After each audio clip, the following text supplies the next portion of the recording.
additional concern. This idea that you're here at the 11th hour, that makes me laugh out loud. And that we're being characterized that way is really disconcerting. What happened, you see, is that the citizens of Clark County have woken up. In our last elections, there were several people unelected and several people elected based solely on the public sentiment about this project.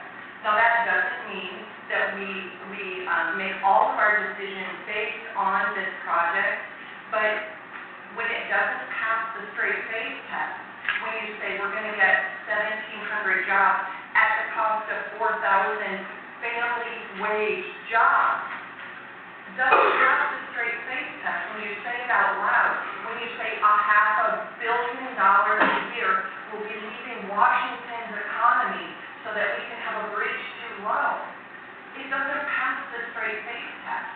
And that's really, if we were to sum all this up, that's really what this is about. Let's get the best possible project that meets the needs of our river users, of our freight mobility folks, and certainly of the citizens of southwestern Washington who pay 9% for the privilege of crossing that bridge to go to work every single day, but get nothing in return for that privilege.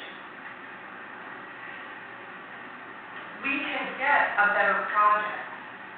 But this type of discussion about my way or the highway, no pun intended, is not working for us. You know, I do have a very serious question.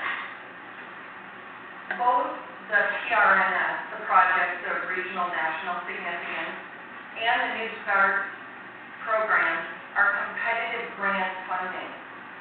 Has the CRC application been accepted by either of these funding sources?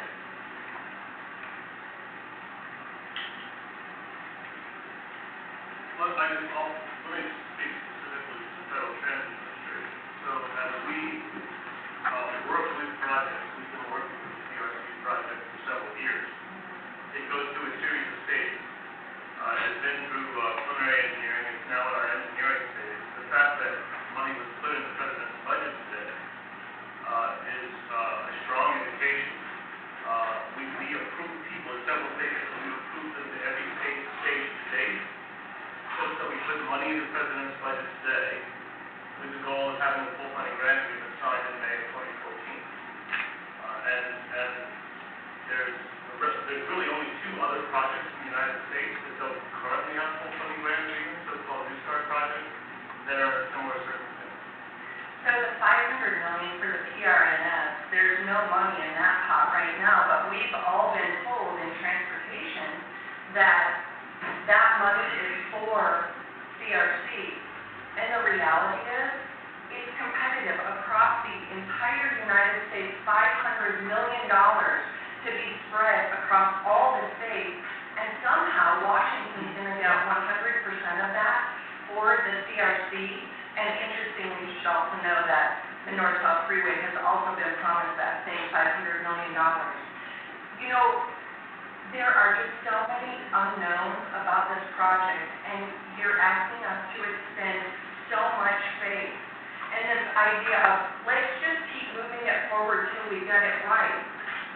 And the reality is, the more we move it forward, the less right it becomes. So again, I do appreciate your being here today. I appreciate you listening to all of your concerns, because frankly, so far, you're the only ones who have.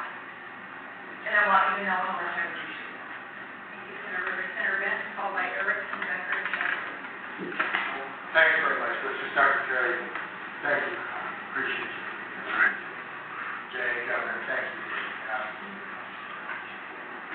I've been here in the Senate for 18 years, I've been 2 years in the House, and all that time on transportation. It wasn't 12 years ago.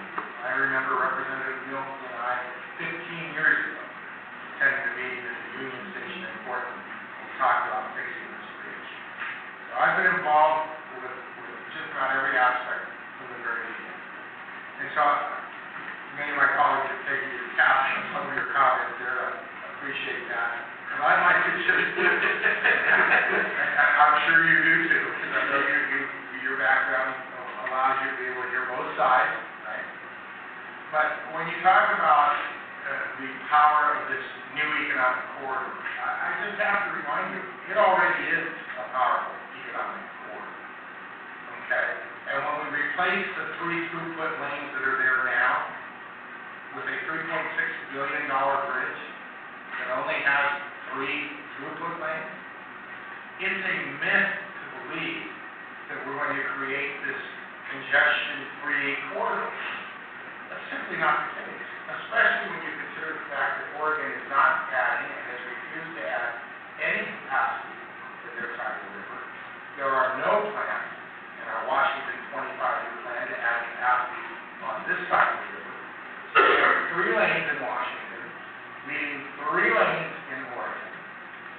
It won't much matter if you have a 5-lane, 10-lane, or 30-lane bridge going across the river. And you don't need to be a draft engineer to figure that one out. So there's really no increase in capacity. So I heard a guy say the other day, oh, when it's built, people will be happy. In fact, I think it's LaHood Gov. There's a lot of problems now, but when it's over, they'll be so happy because they'll be breezing across the bridge. That's a myth. No one will be breezing across that bridge, ever. 1 minute of travel time, and within a few years, it'll be congested again just as bridge is today. The answer to the region's congestion problems is a 3rd crossing across the Columbia River in a corridor that can be expanded, not building a bridge less than a half a mile in a corridor that's completely full that has further problems down corridor. You've got the Rose Quarter curves, you've got the Terwilliger curves, and so there are many problems in this corridor that aren't addressed by this. You talked about jobs. There's been some discussion here about permanent jobs. To be exact, in the Columbia Business Center, there are 4 companies that represent 4,000 permanent, high-wage, heavy manufacturing jobs. Maybe 1 or 2 of those can be mitigated, but mitigation talks with at least 2 completely broken down because they know it's impossible to replace the 400-ton Kaiser shipyard dock. We will lose 4,000 permanent jobs in the Washington economy, in Clark County, for the worst unemployment in the state. We cannot afford that, to trade those permanent jobs for 1,700. Thank you for revising the number. They were claiming 20,000, but they calculated it incorrectly, according to the Economic Employment Security Office. So it's really 1,700 temporary jobs. We don't think that's a good trade. Now, those 1,700 jobs are probably union jobs, and these 4,000 permanent jobs are not. Maybe that's part of the equation. But we can't afford to lose 4,000 permanent jobs and the 2,000 ancillary jobs to feed those 4,000 permanent jobs. But even if we could, what about future economic development? Senator Roach brought up national security issues. We've got to be able to get naval vessels up and down that waterway. We're not going to be able to do that if that bridge is lowered. So there are many, many other concerns than the temporary jobs. So jobs, it's a loose on jobs. Safety, you'll hear a lot about sizing. And when we had a presentation in committee, the chairman will remember the head of our DOT led off with seismic problems. When she was done, I asked one simple question. That span's been there for 100 years. We have a lot of seismic activity in this region. Can you report to me any damage that's been sustained in the last 100 years from seismic activity? There is none. And in fact, on the Oregon Department of Transportation seismic retrofit list, there are hundreds of bridges that are way above this in terms of safety issues. On the ODOT list for seismic problems, the I-5 Columbia Bridge doesn't even show up on the list. So it is a safe bridge, but someone has picked up this unsafe mantra and put it into the talking points. And it's totally not true, okay? In fact, you could retrofit that bridge and 95 other bridges on I-5 to withstand a 9-point earthquake for about $125 million, less than what has already been spent on paperwork and permitting, and by the way, we don't even have a permit yet. So the safety issue is another red herring, as the jobs issue is. And no, it's not the 11th hour. I resent that, because I've been involved for years. And Representative Orcutt is correct. Our voices have just been ignored and shut out, even though we've been there at the table raising these concerns all along. And $65 million in the president's budget, that's great. That doesn't pay for one interchange. In fact, it won't even cover the museum and all the other $89 million worth of port projects that are part of this. Museum in Oregon, repairs on the Steel Bridge in downtown Portland, interchanges in Oregon that Washington residents will pay for, repairs upriver, 100 miles upriver at one of the dams. There are 10 different projects identified by Congresswoman Herrera's office that are port projects that have nothing to do with this bridge. And that $65 million won't even cover those. So, as you can see, there are lots of concerns. The only variable in funding in the bridge is tolling. So when it falls short, and it will, how do I know? They told us $50 million in 3 years for the plan. It's been $170 million in 6 years. So if they do as well in the construction as they've done on the planning, we're talking about 20 years and $18 billion before we're done. So I hope they do better on the construction part than they've done on the planning part, because it's not very encouraging. Okay? So as you can see, we have serious, documented concerns, and those concerns come directly from the CRC's environmental impact statement. So they haven't been dreamed up. They come right out of their own documents. And we haven't even gotten to the concern of fraud and abuse for the CRC. But there is concern about that too. I won't bring that up today, but that's a serious concern as well. So there's lots of problems with this particular project, the way it's been managed and the way it's been handled. And I think some of those problems you have not been made aware of in your briefings. And so I'm thrilled that you're here to listen to what our real concerns are about the project. Of course we want a new bridge, but we want a bridge that will work for the region. And the biggest freight corridor in the region is the river. And we cannot take the risk of cutting off all future economic development of the river. We just can't do that. That is not a smart move for anyone. Thank you, Senator Erickson, followed by Becker, followed by Spencer. Great, thanks for being here today, everybody. This is the power pack from the governor. Thank you for being here also. I represent Washington County, which is the portalway to the lower mainland of British Columbia, the other Vancouver, and in the Bay. And my concern about projects like this, whether it's the mega project, the L520, the viaduct tunnel, is that gigantic sucking sound. I represent the last unimproved portion of I-5 on the west coast, goes through Bellingham, my district. And my concern always is how we can fund projects. And I just have one last comment while the governor's here and while we have the folks from Federal Highway.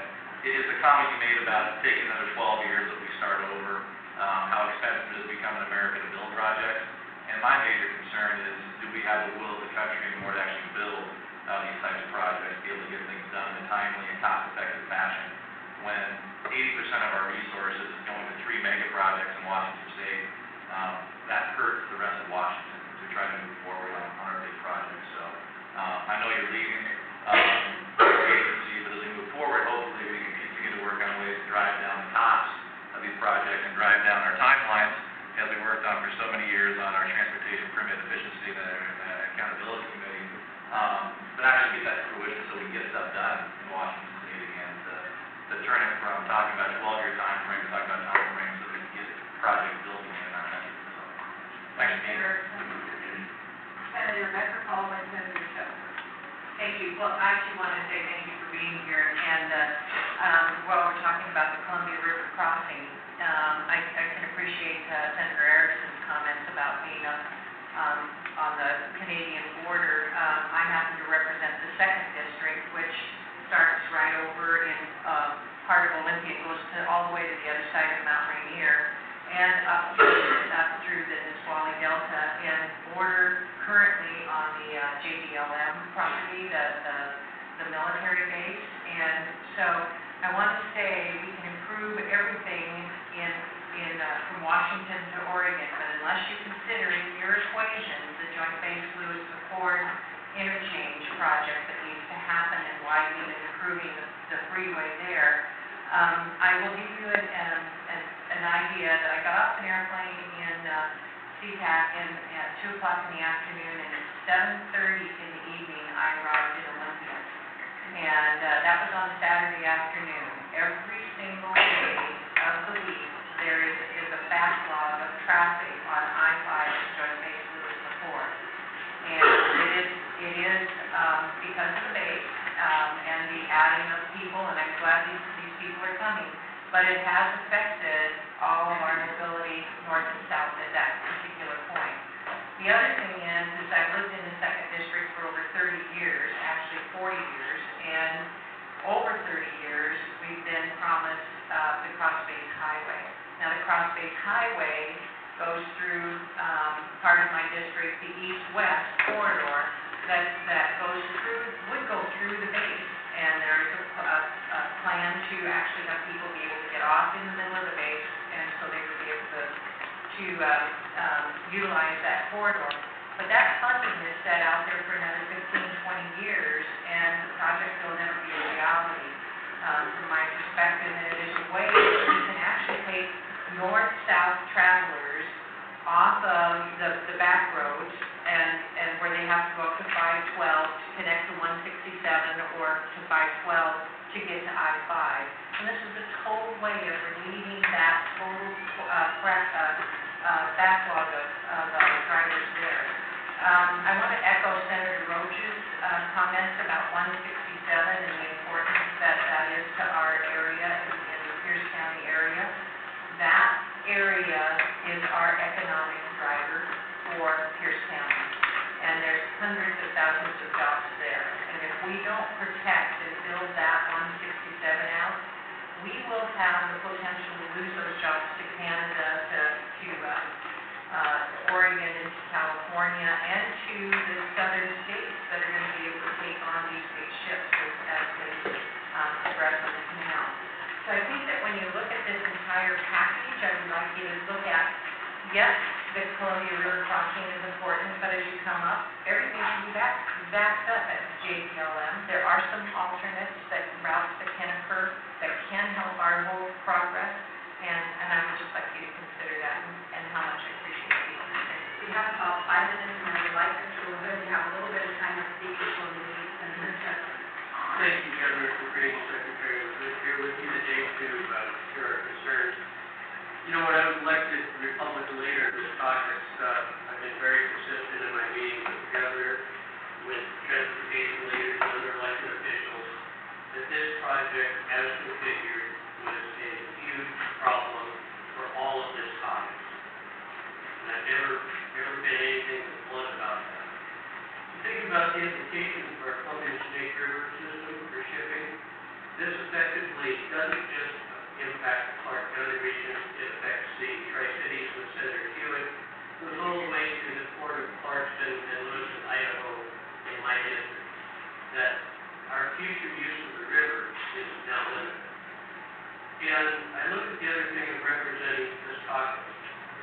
There are excellent projects of the mega size in every corner of the state that are good for the economy, that don't have local opposition that would close them down in a heartbeat. We have members interested in north-south corridor in Spokane, 167, Cross-Base Highway, still fully passed. Great projects, and I can walk into people who elected me leader, and they don't have a problem with any of those good statewide significant projects. This one, they've been very clear since day one, they elected me, as configured, was a very big problem. Thank you for paying attention to the time. Thank you for being here. Take as much time as you want. We're very happy to have you here. What a pleasure.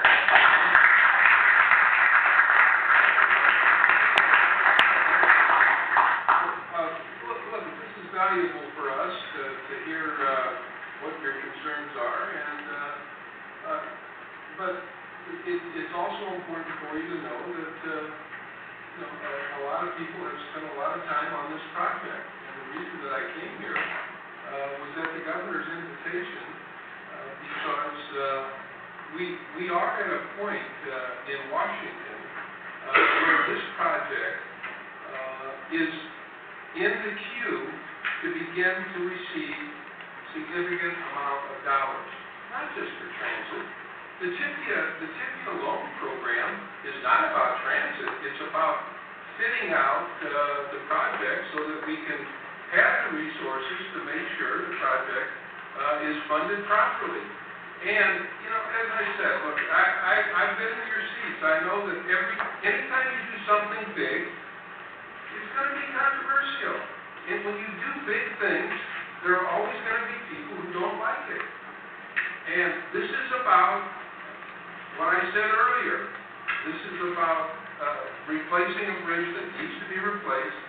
It's about replacing a bridge with a state-of-the-art 21st century bridge. It's about the jobs that are created. It's about, look, there are some mitigating things here. We know there are some businesses that are impacted. We know there are at least 3. We know that the Coast Guard is a problem. Those issues will be mitigated in a way that I think reflects the views of the people that are impacted. We're not going to ignore businesses that have been around your neck of the woods for years and years and years. We wouldn't do that. We're going to figure out ways to mitigate that. And we'll figure out with the Coast Guard the way to mitigate the height issues. These things can be mitigated, and they will be. We do it all the time with big projects. But if you're offended by the fact that at some point you got to fish or cut bait, hey, that's what you get elected to do. You get elected to vote. You get elected to make decisions. It's decision time. And it's decision time, and if you're offended by it, I'm sorry. But at some point you got to make a decision. We've been at this now for 12 years. We're at the point where we're ready to put up our part of it, a pretty big chunk of money, and to make it happen. And if you're not quite ready to do that, then I guess you're not ready to do it.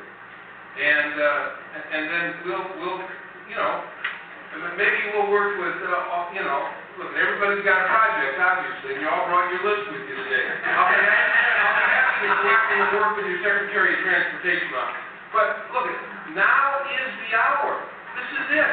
We've done everything we possibly can. We've checked all the boxes. And if you got people out there that aren't happy, I get it. On big projects, there are always going to be something that's not happy. I'm asking you to have a vision about where you're going to be going with this. This is the vision thing. This is about replacing a bridge, creating jobs, creating an economic corridor. Is it perfect? Of course not. None of these projects are. But it's decision time. I'm sorry about that. It just is. At some point, you got to make a decision. That's what you get elected to do. Thank you, Governor. I just want to thank Lee again for your personal commitment. I thought it was probably appropriate for me to say a couple things here as governor. One small one and one maybe of greater weight. The small one, in a sense, is we got to do mitigation for these companies that are associated with this project.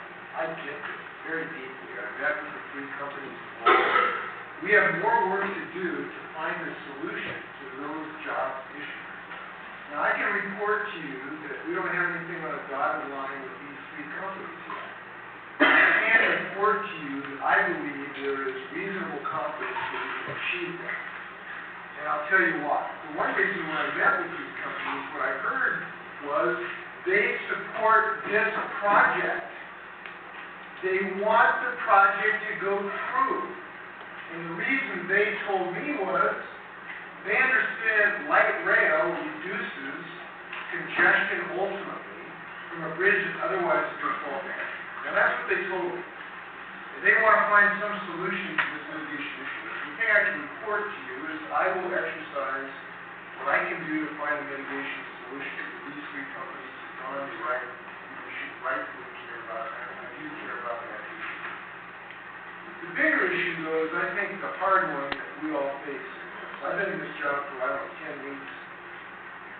In there's one thing I have concluded. I have zero control over history. I have zero control what has got us to this point today. All of my concerns and better ideas that I may have had the last 10 years, I can't control that. We are where we are. Senator Rivers, I think, really, you kind of put your finger on the issue that we have before us. And that is that we operate in a reality-based world. And the reality is we got a fork in the road, like Yogi Berra said, when you're at a fork in the road, you got to take it.